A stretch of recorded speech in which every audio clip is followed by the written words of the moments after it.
Hello YouTube, this is Alexis, the Transgender Duelist, and today I'm going to be bringing you an Altergeist deck profile. This has been a deck that I've been doing quite a lot of testing with, or at least a lot of duels and rated with anyway. Been doing a lot pretty well, and I figured I'd go ahead and bring you guys the Altergeist deck profile. This is a competitive deck designed for dueling books rated match sections, so if you want, you can just net deck this and immediately take it into rated. Not really a whole lot that you need to change outside of maybe, like, if you want, you can add, like, desires, but I didn't really build this deck to play desires, so yeah. Anyway, let's go ahead and get on the deck profile. Right, now one copy of Altergeist Ken Query. Ken Query is a little bit of a weak choice compared to all the other ones, but it's nice as a one-up for a few reasons. First off, you can special summon it to block an attack whenever your opponent declares an attack. You just have to have an Altergeist card. Keep in mind, it has to be a card. It doesn't have to necessarily be a trap or a monster. So that makes it pretty versatile in that regard. And when it's special summon, you can target a card in the field and then just negate its effects, which is also pretty nice. You can also reuse it with Altergeist Sequeltis over here, which we'll be getting to shortly. Running triple Altergeist Marana over here. Once you normal summon, you get to set an Altergeist trap card directly from your deck, of which there are plenty of options. I don't even think they have a spell card yet. Like, let me check. Do you guys even have a spell card? I'm pretty sure you don't, but I'm just legitimately curious. Yeah, you don't even have a spell card yet. So yeah, generally when you activate this effect, you want to set your protocol or you want to set your manifestation. Can set this guy if you already have some trap cards set on the field, but I don't like to set this thing too early in the game. You can also target a Altergeist monster in your grave as well as a Altergeist card you control and special summon a monster that's in your graveyard. So that gives it a nice little recursion effect. Usually with this effect you want to target Multi-Faker or you want to target Altergeist Mulu over here, which we'll be getting to now. Next, we're running triple Altergeist Mulu. Mulu is a level 1 spellcaster with the effect to attack directly. When it deals battle damage, you can target a card your opponent controls, and then just send it to the graveyard. I wish it wasn't targeting removal, but you know what? I'm not gonna take it for granted. And then when it's sent to the graveyard, doesn't matter how it's sent there, you just go ahead and take an Altergeist card and add it to your hand. Actually, it has to be a monster, but still. So this card is pretty good because if you have a turn 1, you just make a Link Karibo, and then you can go ahead and add your Conquery, your Multi-Faker, or even your Marana if you want to have a play for next turn. So it's just all around a really good card. It does sometimes conflict when I side in Rivalry of the Warlords, but it shouldn't come up too often. Next, triple Altergeist Multi-Faker. This card is absolutely insane. It's the main reason why this deck is even remotely competitive right now. So whenever you activate a trap card, you get to special summon it out of your hand.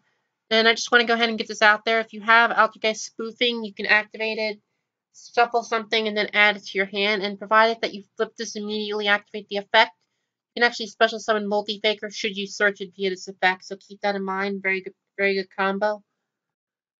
And then for the second effect, you can special summon an Altergeist out of your deck to the field in defense mode. Generally, it's going to be Cyclus over here, which we'll be getting to in a second.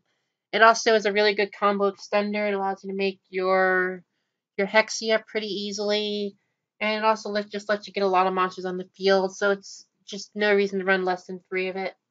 And it triggers off of any special summon, not just when you decide to summon it via its effect. Only 2 copies of Sequel. Even though Sequel is your main interruption, it's not a Link monster. I'd like to only run 2 of it. I was running 3 of it, but I was finding it to be a little bit awkward because if you draw into it, it's a little bit weak. You want to special summon it via Multi-Faker. Before Multi-Faker was a card, you definitely had to run 3 of this, but now that Multi-Faker is a card, you just go ahead and run 2 of it because you can special summon it out of the deck with Multi-Faker and special summon it back with Manifestation. Then we're running triple Ash, triple Ghost, and then double Call by the Grave. I'm not going to explain these. If you play competitive Yu-Gi-Oh, you know why we're running them. running 2 Altergeist Emulu. So I was originally running 3 of this, but I decided to drop it down to 2 for a few different reasons. One, yeah, it's really nice to have a trap you can just activate to get multiplayer on the field, and yeah, it does give you protection on all your trap cards, but it doesn't really do anything if you like. It doesn't really do anything. It just gives you some protection and it gives you another monster. So yeah, it's nice, but I just find it better as a 2-of because you can combo it like when you use multi-faker, start spamming out Hexias, then you can just go ahead and just like use this to give Hexia an additional spell trap negation, or you can use this to go into one of the other Altergeist links. Or if your opponent like tries to twin twister your back row, you can just chain this and your protocol won't die. We're running 2 copies of Altergeist Manifestation. This card is stupid purely because of the fact that Dueling Book is ruling it incorrectly. I don't care what anyone tries to tell me, poor translation or not, the card clearly states the words and not N if you do. So you can't just bounce it and get this special summon, but that's a rant for another day. Anyway, so this card has 2 effects. First off, you can activate it, target an Altergeist in your graveyard, and then special summon and equip it with this card. Because of the way Dueling Book is ruling it, you can bounce it after you as Chainlink 2 and still get the special summon, even though that's not how it works. And then for the second effect is that you can banish it from the graveyard to target an Altergeist trap in your grave and add it to your hand, which surprisingly I don't really do that often. Like, it's nice to get a Protocol or Emu back to your hand, but for the most part it just doesn't really come up that much. But it's there for when you do need it, so that's the important part. Next, we're running triple Altergeist Protocol. Not going to really talk too much about it. Your opponent can't negate your Altergeist monsters, and you can negate their spell and trap effects by just sending an Altergeist card to control to the graveyard. Not really going to explain much, just a really, really good card overall. Triple Anti-Spell Fragrance. Pretty standard. Stop whatever your opponent's playing. I know the Pendulum Magician's got a huge nerf, but I think they're still going to be in the meta, so definitely expect to see some Anti-Spell Fragrance in the meta. Next, we're running triple Infinite Impervience. This card is really, really good because if you happen to have this plus Multi-Faker, you can activate Infinite Impervience, negate whatever they're trying to activate, like maybe the Noble Knight Link monster or something like that. And then after you've negated it, you just special summon a Multi-Faker, get a Sickle out to the field, and now you have another interruption for your opponent's plays. Just really, really good overall. It's also not once per turn, is it? I don't think it's once per turn. Yeah, it's not once per turn, so you can even theoretically like open 3 of these and still be perfectly fine. I'm only running 2 personal spoofing. Since I'm not running Power Desires, I don't really want to see multiples of this. Yeah, I do want to see it because it does enable me to just get Multi-Faker out of the deck and then immediately trigger it. But I found that when I was running 3, I would sometimes have 2 to 3 of this in my hand. Just wasn't really a fun time since I can't really do anything outside of trigger Multi-Faker with it. And I just don't think that on its own is enough for a reason to run triple of it. But that's just me. Let me know what you guys think in the comment section below.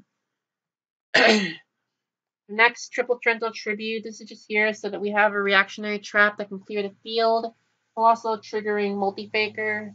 Not really much to say. Opponent tries to swarm and then try to kill you, just Trento Tribute their field, summon Multi-Faker, summon Sequel, and then your opponent's going to have to out the Sequel before they can even attempt to make another field on top of that. And then 2 copies of Waking Dragon. I like this card in this deck because we're already running so many trap cards. Our opponent's going to want to activate their like Twin Twisters, Cosmic Cyclones, Judgment Dragons, Dark Arm Dragon, True Draco spells, or whatever the heck they want to activate to destroy our stuff. And if they do destroy our stuff while we have this card in the background, it might just end up costing them the game since we are running 3 different targets for it, which we'll be getting to shortly. So for the extra deck, we're running fairly standard, although you don't really summon the majority of these things. First one is 1 Naturia Exteria. Just summon this thing off of Waking the Dragon. Your opponent basically cannot activate spell and trap cards for the remainder of the game while you have this thing. 1 Majestic Star Dragon. Basically, just tribute it off for its effect, destroy the entire field. Your opponent can't actually. This thing won't go to the extra deck since you don't have a Stardust Dragon in your graveyard. So really nice. Number 41. Don't make it very often, but I want the option for when it's there. Ultimate Falcon for Awakening the Dragon. Triple Altergeist Hexia. Probably the only link monster I generally make. It gains attack points equal to whatever it's pointing to, and you contribute whatever it's pointing to in order to negate a spell or trap card that your opponent activates. And also that effect is not once per turn, so as long as you can get another thing pointing to it, you can negate multiple spell and trap cards with this thing, which is also pretty fun. Which is also the main reason why Emula is at 2 instead of just as a 1 of. I would run it at 3 if I was running Pile of Desires, though, which I generally never do. Next, you're running Altergeist Deck. I don't really summon this thing very often, but when I do, it's always to steal a game that I shouldn't have won. Basically, when another Altergeist deals damage, special summon a monster out of your opponent's graveyard. It can't attack unless Kidolia itself has attacked. Not really a lot to say, just really nice card, and it's got the standard effect that all the links do of adding an Altergeist card from your graveyard or deck to the hand. One Altergeist Primshenia. Frankly, I never ever actually summon her, but if I did have to summon her, she is there. One Borolo Dragon, not going to talk about that. One Decode, just kind of there. One Nightmare Goblin and one Nightmare Phoenix, just because they're nice to have when they're available. I could also run Nightmare Cerebus, but for the moment I just haven't needed it. One Link Karibo for when we open up Milu. And then one copy of Tropolopic Trisbania. Basically, it's just a heavy sword that banishes all spell and trap cards on the field. It does hurt us a little bit, but if we were going into this, it's probably because we're in the mirror match or we're playing against Paleo Frog, so it doesn't really hurt us as much as it's going to hurt our opponent if I ever do summon it.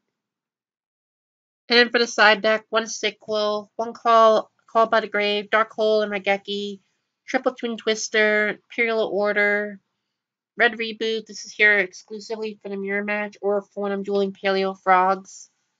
One Rival of the Warlords. Triple Rival of the Warlords is here for Nightmares decks because the Nightmares are generally not the same type as the deck that they're being used in, so this just shuts them down. And then a third copy of Waking the Dragons for when I'm dueling against True Draco, which I do expect is still being relevant after the new ban list. So let me know what you guys think of my Altergeist deck profile. Let me know what you guys think in the comment section below, and if you have any suggestions. This has been Alexis, and I'm signing out.